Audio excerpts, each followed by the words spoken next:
Bismillahirrahmanirrahim. Assalamualaikum warahmatullahi wabarakatuh.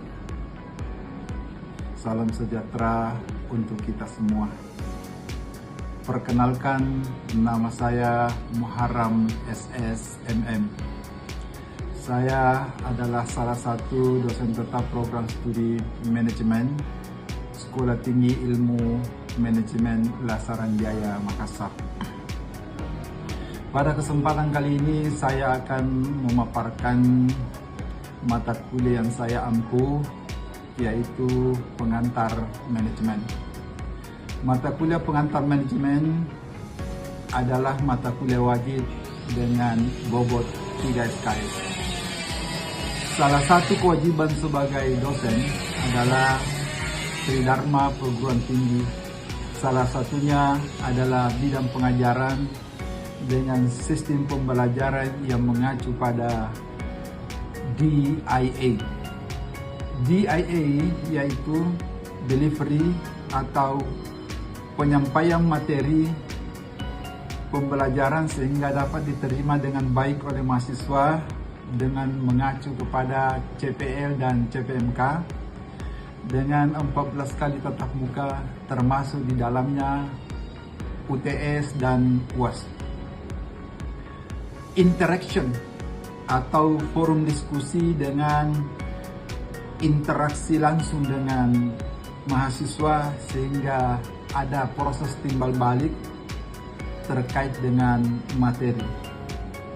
Kemudian assessment atau proses penilaian mengukur kemampuan mahasiswa secara objektif dalam menerima materi yang diberikan, dan pada akhir kuliah akan diberikan kuis atau tugas. Pada mata kuliah ini, mahasiswa diberikan pengetahuan tentang mengenal organisasi dan manajemen, proses manajemen yang dilakukan dalam organisasi atau perusahaan yang meliputi fungsi-fungsi dalam manajemen.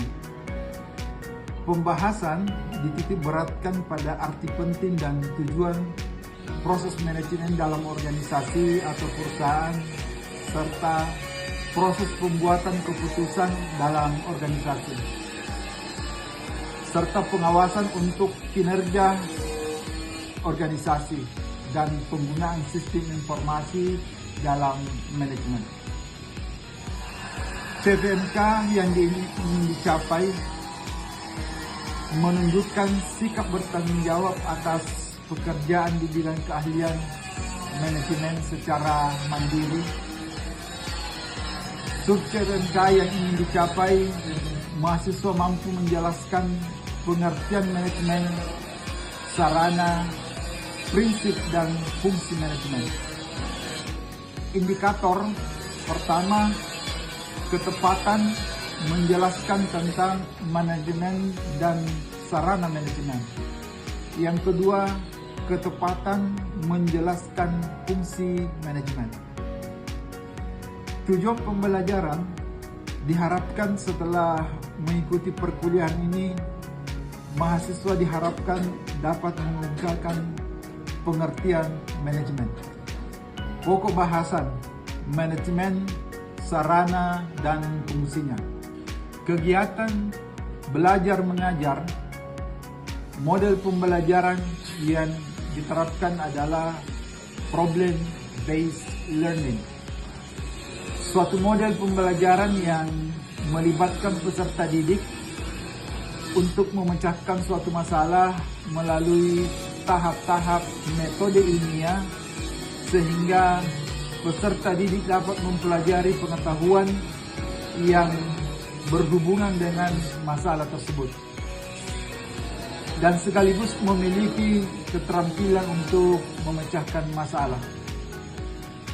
Selanjutnya, saya akan menunjukkan metode pembelajaran dalam kelas dengan metode dalam bentuk real discussion classroom atau micro teaching.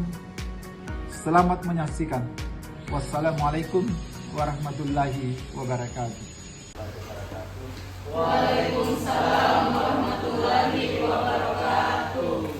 Selamat pagi. Pagi.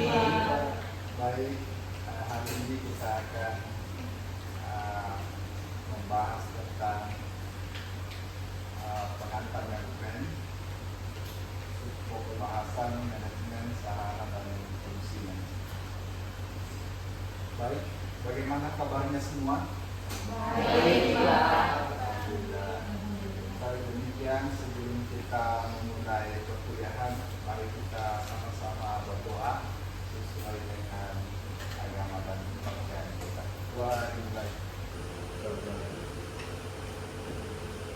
Baik, kali ini kita akan bahas tentang manajemen sarana dan fungsinya. Ya, baik. Coba kita perhatikan slide yang pertama. Ya, slide yang pertama itu suatu gambar yang menurut Anda, menurut anak sekalian itu bagaimana kesan-kesannya dengan gambar yang ditampilkan ini? Tanya? Kita di situ kita disuruh senyum, ya kan? Jadi sekarang coba senyum semua, ya. Artinya jangan tegang, kita santai saja, ya, santai saja mengadakan perkuliahan, ya. Coba senyum semua saja. Bagus. Oke, jadi kita enjoy menikmati perkuliahan. Mari kita bahas mengenai masalah manajemen sarana dan fungsinya. Jadi dalam perkuliahan nanti ini kita akan berharap, ya, tujuan pembelajaran kita kali ini itu adalah diharapkan agar mahasiswa, ya, mampu menjelaskan pengertian manajemen. Mahasiswa diharapkan bisa memahami fungsi-fungsi manajemen, mampu memahami keterampilan dasar manajerial dan mengetahui tingkat dan peran setiap manajer. Baik, jadi kalau kita bicara tentang pengantar manajemen, barangkali yang terngiang di benak kita itu pasti ini ada manajer, ya kan? Karena namanya manajemen, berarti ada manajer. Nah, masih ingat kan apa itu manajer? Ya, manajer adalah seseorang yang bekerja melalui orang lain dengan mengkoordinasikan kegiatan-kegiatan mereka guna mencapai tujuan. Nah, itulah manajemen, ya. Jadi menggunakan orang lain. Coba kita lihat slide-nya. Kira-kira apa yang tergambar di benak anak-anak sekalian kalau melihat gambar ini? Orang memanah. Jadi ada orang yang sedang memanah. Kira-kira apa yang dipanah? Sasaran atau target yang sudah ditentukan. Oke, coba kita lihat slide berikutnya.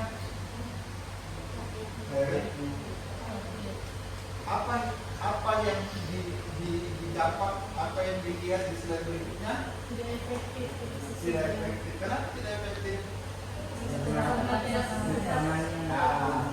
Lebih banyak anak panah keluar dari sasaran, berarti itu tidak efektif.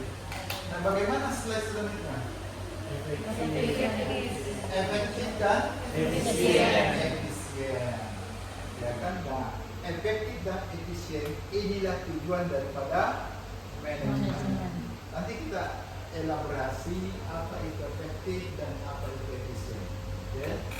Jadi saya ingatkan lagi, pembelajaran kita tujuannya adalah perkuliahan ini mahasiswa diharapkan dapat meningkatkan pengertian manajemen, sarana, fungsi manajemen. Ada yang tahu, ya, apa pengertian daripada manajemen? Ini untuk mengatur seseorang dengan cara mengkoordinasikan, mengorganisasikan dan mengatur individu tersebut. Oke, itu bagian. Jadi pengertian manajemen itu banyak, ya. Banyak. Nanti kita ada beras lagi selanjutnya.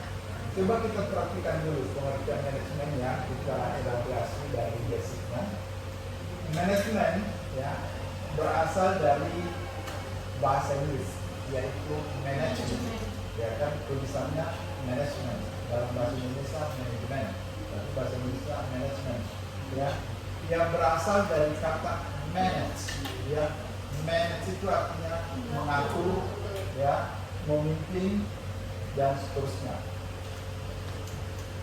Kata manajemen ya berasal dari bahasa Prancis kuno ya, manajemen ya, yang memiliki arti seni ya kan, seni melaksanakan dan mengatur ya kan. Kata manajemen mungkin berasal dari bahasa Italia ya, bahasa kuno lah tahun 1500-an ya kan, yang berarti menegria, yang berarti mengendalikan. Jadi di situ ada kata seni, seni mengatur. Nah, seni ini ya kan supaya kita tidak tak ya dalam melaksanakan sesuatu itu, dalam menjalankan, mungkin kita sudah tentukan butuh 5 tenaga kerja, 1 manajer dan seterusnya. Tapi dalam perjalanan mungkin ada perubahan akibat perubahan pola kerja dan kemudian volume kerja atau capaian waktu, sehingga tenaga yang dibutuhkan itu perlu berubah, apakah berubah bertambah banyak atau berubah lebih sedikit. Itu disebut seni ya kan. Jadi tidak boleh kaku. Jadi manajemen itu tidak boleh kaku, harus ada seninya. Seni itu adalah bisa mengalami perubahan. Jadi kalau kita berjalan ada tembok, pikirkan kalau ditabrak temboknya apa ruginya, kalau kita menghindari temboknya sedikit apa ruginya ya. Itu seni yang dalam manajemen. Jadi harus ada seni ya, supaya kita tidak terlalu kaku. Oke, manajemennya ya, itu tadi akar katanya berasal dari bahasa Inggris, ada juga yang berasal dari Prancis, ada juga yang berasal dari bahasa Italia ya kan. Nah, tapi kita sebagai orang Indonesia selalu berpedoman kepada yang disebut dengan kata KBBI ya kan. KBBI itu apa? Kamus Bahasa Indonesia. Nah, kalau kita terbentur di makna kata, kita kembalikan kepada KBBI. Bagaimana caranya? Ya kan? Dari materi dasar, material pokok, material yang semi jadi, agar bisa siap pakai. Ya kan? Itu kita perlu metode. Ya kan? Tidak asal-asalan aja, supaya ada sistematis ya kan dalam memproduksi. Oke, jadi ada metode bagaimana caranya, bagaimana cara mencapai tujuan perusahaan, bagaimana kita memproduksi barang agar bisa tercapai, itu disebut dengan metode. Kemudian ada minute. Minute ini ya kan ada gambar jam. Jam itu menunjukkan apa? Waktu. Harus ada waktu. Jadi dalam target itu bukan cuma target kuantiti saja, bukan cuma target quality saja, tapi kita butuh juga target waktu. Ya, target waktu. Berapa lama kita butuhkan waktu untuk memproduksi suatu barang agar kita bisa menghitung tentang kuantitasnya dan kualitasnya. Jangan sampai gambar banyak, tapi 1 tahun produksinya, ya kan? Nah, kita biasa lihat di YouTube itu ada, kalau Anda memesan baju seragam atau baju kesebelasan, misalnya olahraga yang 12, kadang-kadang orang butuh 1 minggu baru jadi dengan logonya segala macam.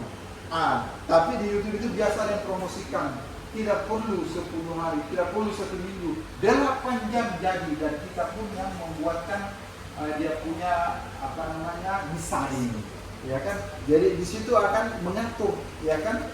Kalau orang dari sisi kuantitas susah bersaing, dari sisi kualitas susah bersaing karena sama aja, kita bersaing lagi dari sisi waktunya. Kalau orang kerjakan satu jam, 1 hari, kita bisa buka 1 jam, ya kan? Saya masih ingat dengan mantan Wapres kita Pak Yusuf Kalla, ketika memproduksi gas 3 kg itu dulu kan nggak ada. Nah, ini pemerintah lagi mencanangkan agar penggunaan minyak tanah ya di ibu rumah tangga itu berubah menjadi gas. Nah, waktu itu yang ada adalah gas 12 kilo. ya kan? Nah, kalau 12 kilo tidak semua ibu rumah tangga mampu membeli, ya kan? Makanya diproduksilah yang 3 kilo. Pak Yusuf Kalla mendatangi Direktur Utama Pertamina. Coba kamu buatkan saya, ya kan? Buatkan saya 3 kilogram. Berapa lama yang kamu butuhkan? Ya kan? Direktur Utama Pertamina waktu itu berdasarkan berita di televisi mengatakan bahwa untuk membuat tabung 3 kilogram itu, ya kan, kita butuh 1 tahun. Pak Yusuf Kalla bilang kelamaan, ya kan, kelamaan. Kemudian Direktur Utama mengatakan 6 bulan Pak, kita usahakan. Ya, Pak Yusuf Kalla bilang tidak, kamu harus selesaikan dalam 3 bulan. Kalau 3 bulan saya kembali tidak selesai, saya pecat kamu jadi Direktur Utama. Ya kan? Dan akhirnya 3 bulan jadi 3 kilogram yang kita nikmati dari sekarang. Oke? Pasar, ya kan? Pasar. Bagaimanapun bagusnya produk kita, bagaimanapun kemampuan kita dalam memproduksi dalam jumlah banyak, kalau tidak ada marketnya, mau diapain? Ya kan? Jadi kita butuh market, ya. Kita butuh tempat untuk menjual. Apakah marketnya domestik, apakah internasional, apakah regional, itu sangat penting. Jadi dalam proses manajemen, perhitungan unsur-unsur manajemen dalam memproduksi suatu barang itu harus terlibat semuanya, harus digunakan agar manajemen itu bisa efektif dan efisien. Itu yang kita harus ketahui tentang unsur-unsur manajemen ini, harus dipraktekkan di dalam kegiatan seorang pemimpin dan seterusnya.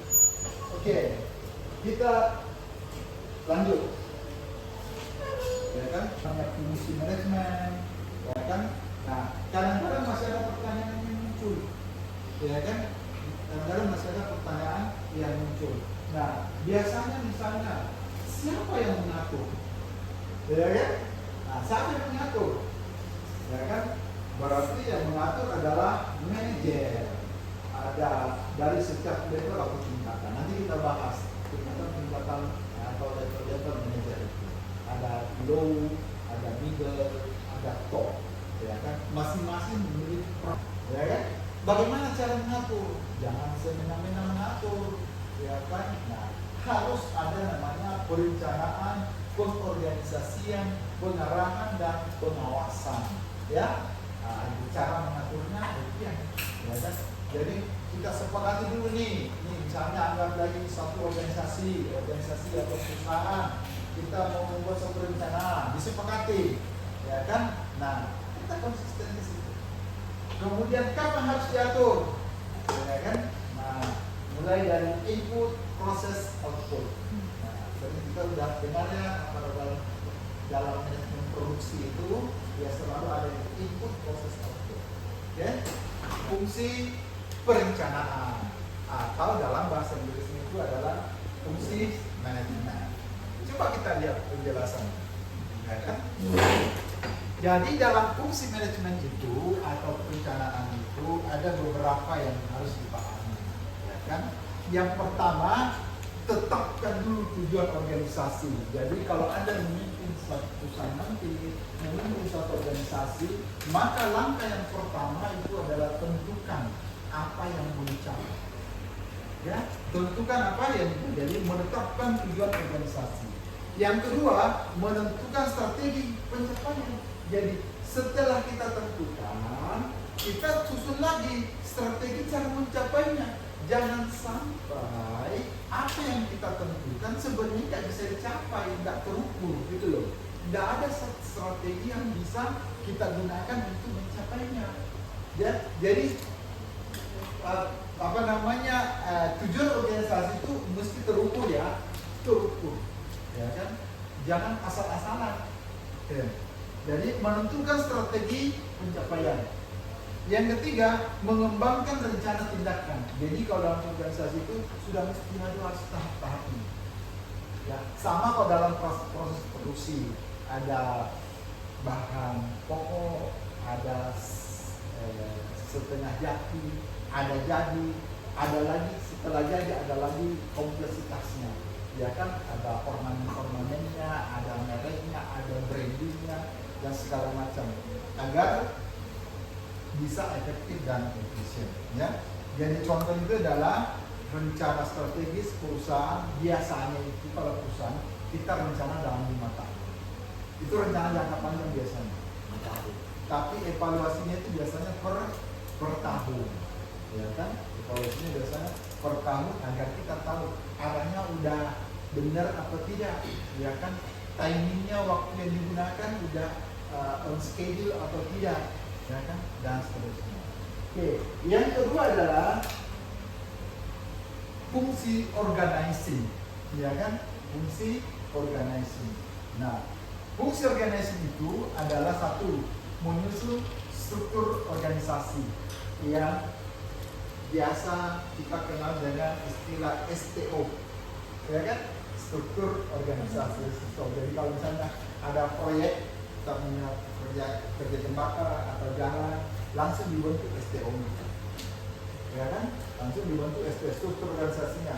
Siapa keuangannya, siapa tekniknya, produksi, dan siapa marketingnya, bagian pengadaan dan seterusnya, ya kan, supaya jangan ambil tugas orang lain, ya kan, menentukan tugas, tanggung jawab dan wewenang. Nah, itu sangat penting, jangan sampai overlapping, ya kan, jangan overlapping. Kalau overlapping itu mubazir, kita boros di waktu, boros di biaya, pencapaian tidak tercapai, ya. Overlapping, kerja tugasmu, saya kerja tugasku, ya, gitu. Yang ketiga itu adalah koordinasi antar unit. Nah, itu organizing. Jadi jangan juga misalnya sudah terorganize, sudah dikelompokkan, tapi sendiri-sendiri jalan. Harus ada koordinasi, ya kan? Karena kita udah tentukan tujuannya, ya kan? Kita punya tugas masing-masing kelompok, tapi kita harus koordinasi, ya, itu penting. Jadi ada struktur divisi, ada job description, ya, itu di organisasi. Kemudian selanjutnya adalah actuating atau apa? Pengarahan, ya kan? Actuating atau pengarahan, leading, ya kan? Apa fungsi-fungsi actuating itu? Mengarahkan dan memotivasi karyawan. Kadang-kadang itu perlu kita motivasi, ya kan? Kadang-kadang itu perlu motivasi, ya kan? Karena motivasi itu bisa membangkitkan kita punya semangat, loyo, diberi semangat dan seterusnya. Ayo kamu bisa bicara ini, ya, itu sangat penting. Dan makanya kadang-kadang itu kita harus butuh manajer yang mampu memotivasi kita, ya. Kalau bisa upper limit, maksudnya upper limit itu kita bisa mengerjakan kadang-kadang di luar kemampuan kita, ya kan. Nah, upper itu jadi ada mengarahkan dan memotivasi karyawan. Ada memang pemimpin seperti itu, ya, luar biasa. Penjelasan tentang manajemen, sarana dan fungsinya, saya harapkan bahwa apa yang kita pelajari hari ini, apa yang kita sudah bahas bersama bisa dipahami, ya. Namun demikian, ya, untuk sebelum kita tutup, saya kasih kesempatan barangkali ada yang mau bertanya, silakan. Oke, silakan. Terima kasih. Gimana? Apa pertanyaan lagi? Baik, terima kasih atas kesempatan yang diberikan kepada saya. Perkenalkan, nama saya Novita Evianti. Saya mahasiswi jurusan manajemen semester 4. Saya ingin bertanya tentang yang tadi Bapak sudah jelaskan, yaitu fungsi manajemen. Salah satu fungsi manajemen yang terkenal dan yang sering digunakan yaitu yang seperti tadi Bapak jelaskan, POAC, yang dimana arti dari POAC yaitu P-nya planning, O-nya organizing, A-nya equating, dan O-nya itu C-nya itu controlling. Jelaskan lebih detail tentang organizing dan equating karena terkadang pelaksanaan di antara keduanya hampir sama. Ya, baik, terima kasih, ya. Satu pertanyaan yang bagus. Jadi ini harus dipahami, ya, bahwa POAC itu adalah salah satu aja, ya. Masih ada fungsi lain selain dari POAS. Ada juga yang biasa disebut dengan PDCA. Ya kan? PDCA itu Plan, Do, Check, Action. Ya kan? Rencanakan, setelah direncanakan, kerjakan, setelah kerjakan, cek lagi. Ya kan? Kemudian setelah dicek bagus atau tidak, baru lanjut kerjakan. Itu PDCA yang biasa dispesifikasikan dalam bahasa Bugis PDCA Nyaleni. Ya, yang bahasa Bugis mungkin yang paham Bugis terutama ya, PDCA. Oke, kita kembali ke pertanyaan. Satu pertanyaan yang bagus ya. Jadi organizing dan actuating itu saling terkait. Organizing itu begitu kita masuk perusahaan mesti langsung dibuka-bukakan, langsung diorganize. Kamu bagian keuangan, kamu bagian marketing, kamu bagian operasional, ya, kamu bagian human resources development, ya kan? Itu ada yang demikian. Nah, di organizing itu setelah terbentuk dibuatlah, jangan cuma dikelompokkan aja. Ya, dalam satu organisasi itu misalnya katakanlah marketing, ya, marketing itu langsung dibuatkan job description-nya, ya, job description itu disebutnya. Ini loh tugas kamu. Kamu kalau di marketing kamu bagian ini, tugas kamu itu adalah menjual ini, caranya menjual begini. Jadi kalau kita masuk di perusahaan yang besar, kita tidak perlu repot-repot karena langsung kita disodorkan namanya job description. Begitu kita dapat organisasi, misalnya kita bagi marketing, nanti dikasihkan ini job description-mu dan cara mencapainya, ya kan? Itu kalau di organisasi. Nah, kalau di pelaksanaan atau cuci itu dia motivasi kerja itu harus ditingkatkan. Jadi sekali-sekali manajer itu harus datang melihat kenapa ini, kenapa lo ya, apa salah, ya, berikan motivasi itu. Kemudian komunikasi itu jangan sampai bawahan kita itu merasa tertekan dan seterusnya, ya kan? Makanya kita bangun komunikasi persoalan yang dihadapi dan seterusnya, ya kan? Agar jangan segan-segan kalau ada yang kurang jelas ditanyakan dan seterusnya, ya kan? Jangan inisiatif nanti inisiatifnya salah, ya.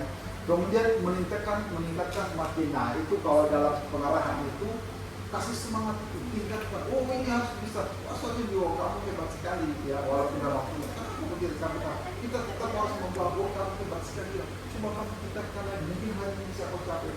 Nah, begitu ya dalam praktek daripada organizing dan ya, saya kira demikian yang kita sebelum kita akhiri, kita ada tugas, ya, atau saya simpulkan dulu, ya, bahwa pelaksanaan kesimpulan daripada mata kuliah hari ini, pembahasan hari ini adalah pelaksanaan fungsi manajemen yang baik itu mesti mencapai tujuan, dan mencapai tujuannya itu harus efektif dan efisien. Itulah kesimpulannya. Oke, sebelum kita akhiri, saya berikan tugas untuk bisa dilaksanakan. Ya, tugasnya adalah, ya, coba buat makalah singkat tentang manajemen pada salah satu perusahaan, ya, minimal 5 halaman. Nanti hasil makalah ini nanti bisa kirim ke email saya. Kalian kan sudah tahu email saya, nanti kirim aja ke situ tugas-tugasnya, dan saya harapkan sebelum kita mulai pelajaran ini berikutnya sudah masuk. Saya kira demikian, saya ucapkan terima kasih banyak, ya. Sampai ketemu lagi di minggu depan. Sekian, assalamualaikum warahmatullahi wabarakatuh. Waalaikumsalam warahmatullahi wabarakatuh.